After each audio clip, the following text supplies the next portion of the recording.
बच्चों, कैसे हैं आप सब। आशा करती हूँ आप सब अच्छे होंगे। आइए आज पढ़ते हैं एक पौराणिक कथा, तीरों का सेतु। महाभारत काल की बात है। पांडवों का वनवास चल रहा था। एक दिन शिकार की तलाश में अर्जुन जंगल में जो है वो दूर निकल गए। अब काफी प्रयास करने के बाद भी जब उन्हें कोई शिकार हाथ ना लगा तो वे वृक्ष की छाया में बैठकर सुस्ताने लगे। अभी उन्हें वहां बैठे कुछ ही पल बीते थे कि अचानक उनके कानों में राम राम का उच्चारण सुनाई दिया। जंगल में राम नाम का जाप करना उन्हें आश्चर्य में डाल गया और वे सारी थकान भूलकर उस तरफ चल पड़े जिधर से वो राम नाम का जाप आता हुआ प्रतीत हो रहा था। जैसे जैसे वो उस दिशा की ओर बढ़ रहे थे, वैसे वैसे राम नाम का जाप तीव्र होता जा रहा था। अंततः वे एक नदी के किनारे जा पहुंचे। वहां वे एक बूढ़े वानर को राम नाम का जाप करते हुए देखकर आश्चर्य में पड़ गए। तुम कौन हो? पास जाकर अर्जुन ने उसकी एकाग्रता भंग और इस बियाबान जंगल में भगवान कृष्ण का नाम न लेकर राम नाम का जाप कर रहे हूँ। मैं राम का भक्त हूँ। वानर ने विनम्रता से उत्तर दिया। मैं किसी कृष्ण को नहीं जानता हूँ। तुम सुदर्शन चक्रधारी कृष्ण को नहीं जानते? अर्जुन को गुस्सा आ गया। इस द्वापर युग में राम का नाम जपने वाले तुम दुस्साहसी कौन हो? मैं राम भक्त हनुमान हूँ। वानर ने उसी सौम्यता से उत्तर दिया। मैं राम भक्त हनुमान? विस्मय से ठहाका लगाते हुए अर्जुन ने प्रश्न किया। लघु वानर, तुम्हें उपहास नहीं करना चाहिए। क्या तुम जो कुछ कह रहे हो वो सच है? ठीक है। तो हनुमान ने विशाल रूप धारण करते हुए उत्तर दिया।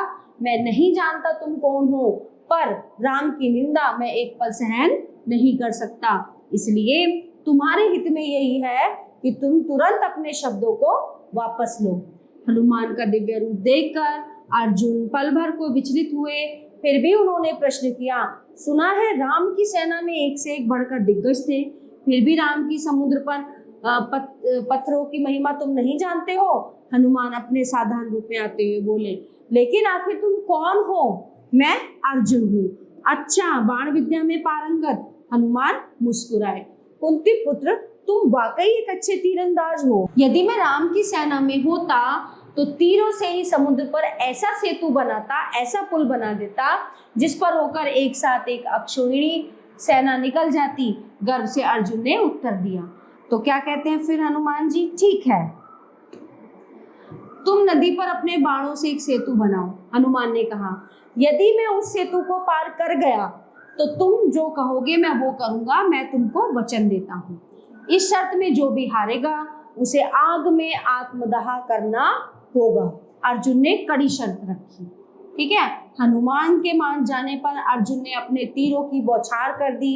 देखते ही देखते नदी पर एक मजबूत सेतु बन गया। हनुमान राम का नाम जपते हुए जो ही सेतु पर चढ़े त्यों ही वे सेतु भरभराता हुआ ढह गया। ठीक है। अर्जुन ने फिर पुल बनाया, लेकिन वह भी हनुमान के पैर रखते ही ढह गया। अर्जुन बहुत लज्जित हुए। उन्होंने अपनी हार स्वीकार कर ली। हनुमान उनके लिए चिता तैयार करने के लिए लकड़ियां जमा करने लगे। हे मधुसूदन, तुम कहाँ हो? मन ही मन अर्जुन ने कृष्ण को याद किया। मुझे इस संकट से आकर उबारो। भगवान कृष्ण ने उनकी पुकार सुन ली। वे एक साधु का वेश बनाकर वहां पहुंच गए। हनुमान से सारी बात सुनकर उन्होंने कहा, जब तक दो प्रतिद्वंदियों के बीच लगने वाली शर्त का कोई निर्णायक नहीं होता तब तक उसका निर्णय करना उचित नहीं। मैं प्रत्यक्षदर्शी हूँ, मतलब मैं सामने देख रहा हूँ। मेरे सामने तुम फिर से सेतु पर चढ़कर दिखाओ। अर्जुन ने अपने तीरों से सेतु बनाया। इस बार जब हनुमान चढ़े तो सेतु का बाल बांका भी नहीं हुआ। हनुमान ने सेतु पर काफी ताकत आजमाई, लेकिन सेतु थोड़ा सा भी नहीं हिला। अब अर्जुन के चेहरे पर मुस्कान थी। उन्होंने विजय गर्व से हनुमान को देखा और उन्हें उनका वचन याद दिलाया। ठीक है, हनुमान ने हाथ जोड़ते हुए कहा। मैं अंतिम बार अपने राम को याद कर लूं। इतना कहकर जो ही हनुमान ने राम का ध्यान किया त्यों ही उन्हें सेतु की वास्तविकता का आभास हो गया। उन्होंने देखा कि सेतु के नीचे एक दिव्य चक्र है जो उसे साधे हुए है, यानी कि पकड़े हुए है। हनुमान ने घबरा कर नेत्र खोले और भगवान कृष्ण की ओर देखा। कृष्ण ने उन्हें राम के रूप में दर्शन दिए। हनुमान दौड़कर उनके पांव पर गिर पड़े। तो हनुमान, कृष्ण ने अपने असली रूप में आकर हनुमान को गले लगाते हुए कहा, तुम हमारे सच्चे भक्त हो, तुम्हारे जैसा बलवान, तेजस्वी और सच्चा भक्त कोई नहीं है, अर्जुन भी नहीं है। मेरा गर्व नष्ट हुआ भगवान। हनुमान ने रुंधे गले से कहा, तुम्हारा नहीं। कृष्ण ने अर्जुन की ओर देखा। हाँ, अर्जुन का गर्व अवश्य ही नष्ट हुआ है। महाभारत का युद्ध समीप है। मेरी इच्छा है कि तो उस समय तुम अर्जुन के रथ की पताका में स्वयं विराजमान हो जाओ। जैसी प्रभु की आज्ञा। नतमस्तक होकर हनुमान ने कहा, अब मैं निश्चिंत हुआ। और इतना कहकर कृष्ण वहां से अंतर्ध्यान हो गए। ये जो है कथा, ये पुराणों से ली गई है। आशा करती हूँ ये आपको कथा बहुत अच्छी लगी होगी। धन्यवाद।